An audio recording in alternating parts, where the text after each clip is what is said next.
Episode 81 लेकर आ गया वो एक्स्ट्रा विजन का। लिली बोलती है तो गाड़ी कहाँ पर है। फिर वो गाड़ी को देख के शॉक्ड हो जाते हैं, बोलती है यहाँ पर वैन क्या कर रहा है। मैं अपने पूरी जिंदगी में इतना बेकार गाड़ी में कभी बैठी नहीं हूँ। यंग अपने मन में बोलता है ये लड़की को सही में मारना चाहिए, तभी इसका दिमाग ठिकाने में आएगा। लिली फ्रेड को बोलती है मैं पहले ही बोली थी कि मेरा फैमिली का ड्राइवर को यहाँ पर लाने के लिए इससे ज्यादा कंफर्टेबल मर्सिडीज होता है। फ्रेड बोलते हैं लिली क्या तुम मुझे रेस्पेक्ट देके इसे भूल सकती हो क्या। लिली बोलती है ठीक है मैं तुम्हारे खातिर भूल जाती हूँ। दूसरी तरफ यंग गुस्से से बोलता है मैं सही में इसे मारना चाहता हूँ। लिन बोलती है मुझे माफ करने इसके लिए। यंग बड़ी प्यार से उसके पास जाके बोलता है तुम माफी क्यों मांग रही, इसमें तुम्हारा गलती क्या है। फिर वो लोग घर की ओर जाने लगते हैं। लिली बोलती है ये गाड़ी इतने हिल क्यों रहा है, मुझे अपने पापा को फोन करके बोलना होगा मुझे पिकअप करने के लिए एक ड्राइवर को भेज दे। लिन की मम्मी बोलती है मुझे माफ करना सिस्टर इन लॉ, लेकिन यंग दूसरे से गाड़ी लाया है, हमें तो इसमें कोई भी प्रॉब्लम नहीं है, लेकिन मुझे नहीं लगा था कि तुम्हें इसमें दिक्कत होगा इतना। लिली गुस्से से बोलती है मैं तुम्हें पहले ही बोली हूँ ना कि मुझे सिस्टर इन लॉ मत बोलो, रहने दो, तुम तो कभी भी पहले मर्सिडीज में चढ़ी नहीं हो इसलिए तुम्हें डिफरेंस के बारे में कुछ पता नहीं है। लिन की मम्मी बोलती है मैं पहले कभी मर्सिडीज में नहीं चढ़ी हूँ, लेकिन मैं BMW में चढ़ी हूँ और मुझे नहीं लगता कि इसमें ज़्यादा डिफरेंस है। लिली बोलती है मुझे चाइना के बारे में बहुत ही पता है, मैं ऑनलाइन में पढ़ी थी कि बहुत सारे लोग अपने गाड़ी को मॉडिफाई करके BMW बना लेते हैं। फिर वो अपने मन में बोलता है ये अपना इज्जत को बचाने के लिए बकवास करी है कि ये पहले BMW में चढ़ी है।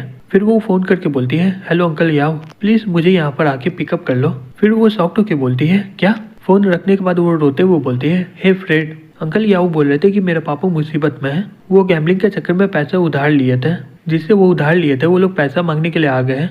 अंकल याओ बोल रहे थे कि घर नहीं जाने के लिए कहीं सिपने के लिए। फ्रेड बोलते हैं जल्दी चलो पहले तुम्हारे पापा के घर चलते हैं, वो कितने पैसे उधार लिए हैं, हम लोग कोशिश करेंगे पैसे जुटाने के लिए जिससे तुम्हारे पापा का उधार चुक जाए। लिली बोलती है ठीक है मेरा पापा का कंपनी का मार्केट वैल्यू 10 मिलियन से भी ज्यादा है, तो मुझे नहीं लगता कि इसमें कोई प्रॉब्लम होगा।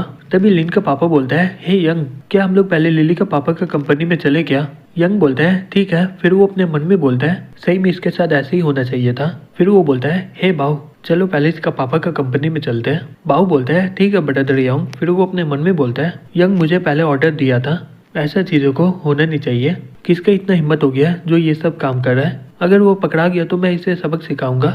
दूसरी तरफ हमें लिली का पापा का कंपनी में दिखाया जाता है। डाउ बोलता है हे प्रेसिडेंट हो तुम भाग क्यों रहे हो, तुम्हें तो अपना पैसा क्लियर करना चाहिए ना। फिर वो अपने मन में बोलता है जब से बाऊ जोंगजियन का लीडर बना है वो ये सब बिजनेस को पूरी तरह बंद कर दिया है, ये बिजनेस में रहने से पहले से बहुत ही ज्यादा मुश्किल हो चुका है। मैं इस साल 50 साल का हो जाऊंगा, मुझे एक बड़ा सा बिजनेस लेके पूरी तरह शांत हो जाना चाहिए। अच्छा वो कि ये मुझसे पहले उधार लिया था पैसा, अगर मैं किसी तरह इसके कंपनी को एक्वायर कर लूँ तो मुझे पूरी जिंदगी किसी बात का चिंता नहीं होगा। हो बोलता है हे ब्रदर डाउ प्लीज मुझे कुछ दिनों का मौका दो, मैं आपको पूरा पैसा दे दूंगा। तभी लिली वहाँ पर आ जाती है। डाउ बोलता है ओ ये तुम्हारा बेटी है जो डॉक्टर का पढ़ाई बाहर में कर रही है, ये सही में बहुत ही ज्यादा सुंदर भी है। हो गुस्से से बोलता है मेरा बेटी के साथ कुछ करने का हिम्मत मत करना। डाउ अपने मन में बोलता है अगर इसके बारे में बाऊ को पता चल गया तो मैं सही में बहुत ही बड़ी मुसीबत में पड़ जाऊंगा। फिर वो बोलता है प्रेसिडेंट हो मैं तो मजाक कर रहा था, चलो हम लोग बात करते हैं कंपनी का ओनरशिप को ट्रांसफर करने का। लिली शॉक्ड होकर बोलती है कंपनी ओनरशिप को ट्रांसफर करने का।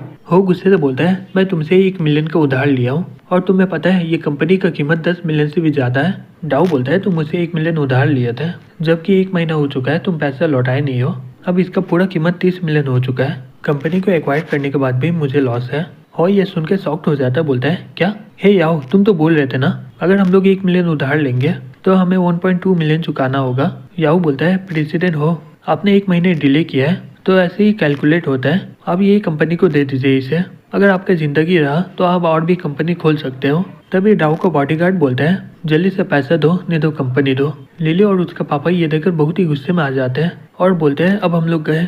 लिली बोलती है पापा चलो पुलिस को फोन करते हैं।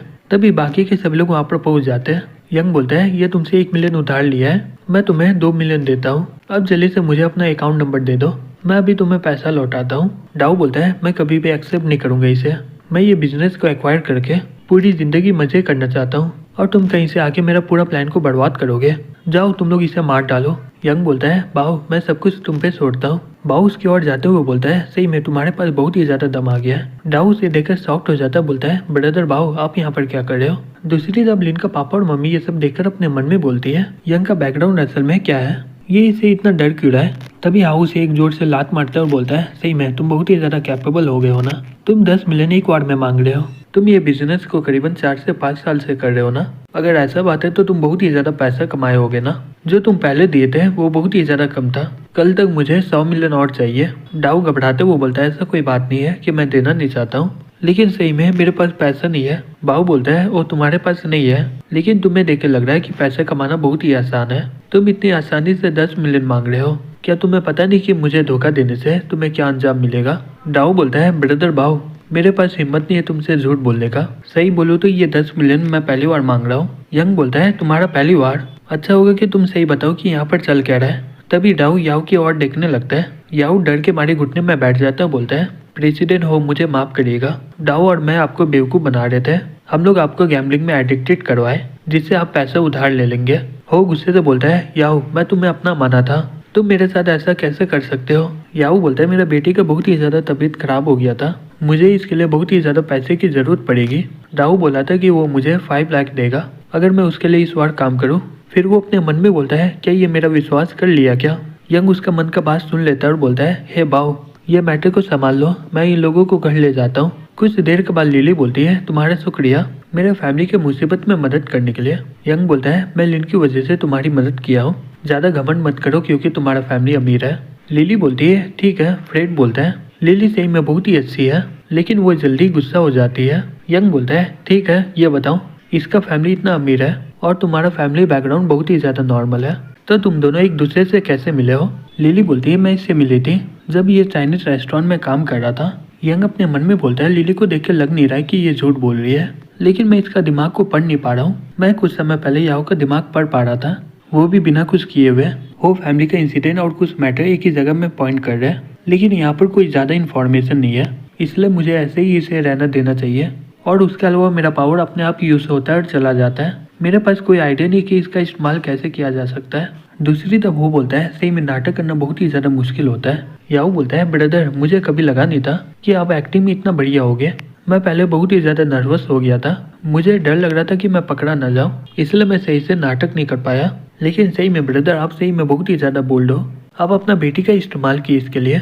वो बोलता है ये मियो क्लाइंट के लिए, ये सेक्रीफाइस कुछ भी नहीं है। लेकिन ये जान के मुझे बहुत ही बढ़िया लगा, मास्टर यो जैसा प्रेडिक्ट किए थे वही हुआ कि यंग का सॉलिड बैकग्राउंड है। अगर हमें सोंगजियन में रहना है तो हमें यंग को गुस्सा नहीं दिलाना है। वो गैरी सही में बहुत ही ज्यादा बेवकूफ है, इसे कुछ इंपॉर्टेंट चीजों के बारे में पता ही नहीं चलता है। वो लॉर्ड का आइडेंटिटी का इस्तेमाल करके ये नाटक किया कि मास्टर उसके साथ में है और किसी को बोल के यंग का कंपनी को बर्बाद करेगा। याओ बोलता है इसलिए मास्टर उसे माओ किंगडम में वापस बुला लिए है, नहीं तो हमें मौका नहीं मिलता ये सब काम करने का। मैं ये भी सुना हूँ कि गैरी अभी तक हार माना नहीं है, वो यंग से बदला लेने का प्लान बना रहा है। वो बोलता है अब उसका मर्जी, अगर वो चला गया तो हम दोनों का रैंक और भी बढ़ जाएगा।